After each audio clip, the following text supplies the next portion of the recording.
যেটা আছে জন্য। আর আজকে একজন একিউজডকে প্রডিউস করা হয় যার নাম সানি সাহা।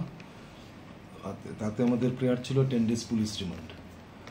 আর একিউজডের তরফ থেকে গতকালকে যে অ্যারেস্ট হয়েছিল ওর তরফ থেকে একটা পিটিশন করা হয়েছে ওকে যেন অ্যামিনিটিস সব দেওয়া হয়, ওর বাড়ির লোক গিয়ে যাতে ওর সঙ্গে ডেইলি দেখা করতে পারে, বাড়ি থেকে ফুড দিতে পারে, ড্রেস এগুলো দিতে পারে। সবগুলো পিটিশনে একসঙ্গে শুনানি হয় এবং শুনানির শেষে কোর্টকে আমাদের প্রেয়ার ছিল 10 days পুলিশ রিমান্ড, এটা 7 days দিয়েছে। আর 201 এডের প্রেয়ার ছিল কোর্ট হ্যাজ অ্যালাউড ইট। আর ওদের পিটিশনের মধ্যে বলেছে না, কোনো ফ্যামিলি মেম্বার্স দেখা করতে পারবে না। As per section 41D advocates can present at the time of interrogation. যদি কোনো অ্যাডভোকেট প্রেয়ার করে তাহলে সেটা অ্যালাউ করবে। আর with regard to food and other things, court বলেছে পরিশ্রুত জল যেন তাকে সরবরাহ করে যদি সে চায়, এটা সবসময় দেওয়া হয়। আর বলে যে তার টয়লেটগুলো যেন একটু পরিষ্কার পরিচ্ছন্ন থাকে, এগুলো পরিষ্কার পরিচ্ছন্ন করবে ডেলি, এটা থাকেও আমি যা পুলিশ থেকে জেনেছি। এবং মস্কিটোর জন্য কয়েল টয়েল যেতে দেওয়া হয়, থানা থেকে আমাকে বললো রেগুলার বেসিসেই তারা কয়েল টয়েল দেয়। আর এখন আগরতলা শহর সব জায়গাতেই মশা আছে, সুতরাং মশা কামড়াতে কিছু করার নেই। তারপরে থানা কর্তৃপক্ষ চেষ্টা করবে সবগুলো যেন ক্লিন থাকে।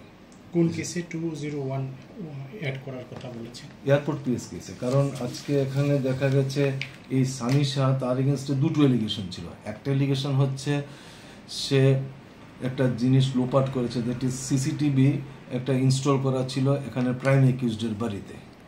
সেই সিসিটিভির যে ডিভিডিটা, মানে সিসিটিভির মেইন যে জিনিসটা ডিভিডি বক্সটা, এটা সে চেঞ্জ করে নিয়েছে, চেঞ্জ করে নতুন আরেকটা ইনস্টল করে দিয়ে গেছে তার। এবং আমাদের কেসটা হচ্ছে on 28th of April there was a meeting in the house of prime accused person. নাম হচ্ছে রাজু বর্মন। রাজু বর্মনের বাড়িতে সেই মিটিংটা হয়েছিল। কোন জায়গায় বাড়িটা? রাজু বর্মনের বাড়ি রাধানগর। সেই মিটিংয়ে কে কে প্রেজেন্ট ছিল সমস্ত কিছু আমরা যদি সিসিটিভিটা পেতাম তাহলে। সেই সিসিটিভিটা সে লোপাট করে দিয়েছে।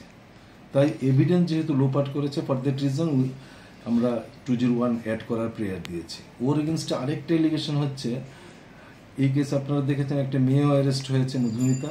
সেই মধুমিতা ইন্টারোগেশনে বলেছে, সুস্মিতা সে ইন্টারোগেশনে বলেছে এই মিটিংয়ে 28th মিটিংয়ে সুস্মিতা নিজেও প্রেজেন্ট ছিল, তাতে সানি শাহ প্রেজেন্ট ছিল, রাজু বর্মন প্রেজেন্ট ছিল এবং আরও কয়েকজন প্রেজেন্ট ছিল। সুতরাং সেই মিটিংয়েই ঠিক হয় বিকিকে মারা হবে এবং টোটাল প্ল্যানটা করা হয়। সো এই কনস্পিরেসিতেও ও আছে। তাই এই দুটো এলিগেশনে ওকে আজকে প্রডিউস করা হয়েছিল। তো মাননীয় কোর্ট তাকে কি আজকে দিয়েছে? আজকে তাকে 7 days পুলিশ রিমান্ড দিয়েছে। ওদের বেল প্রেয়ার রিজেক্ট করেছে। আর প্রতিদিন মেডিকেল চেক আপ এবং ওকে after 7 days he should be produced before the magistrate. আচ্ছা, রাজ্য সরকার আপনাকে স্পেশাল পিপি হিসেবে নিয়োগ করা হয়েছে। এখন পর্যন্ত এই কেসের মানে মূল ইয়েটা কি বুঝতে পেরেছেন, মানে কে অ্যাকিউজড মার্ডার বা কিছু কি? এখানে টোটাল জিনিসটা হচ্ছে রাজু বর্মনের একটা মাফিয়া। এখানে দুটো গ্রুপের মধ্যে ঝগড়া। রাজু বর্মন একটা প্ল্যান্ড ওয়েতে এই মার্ডারটা করেছে। সে তার অ্যাসোসিয়েটস দিয়ে মার্ডারটা করিয়েছে।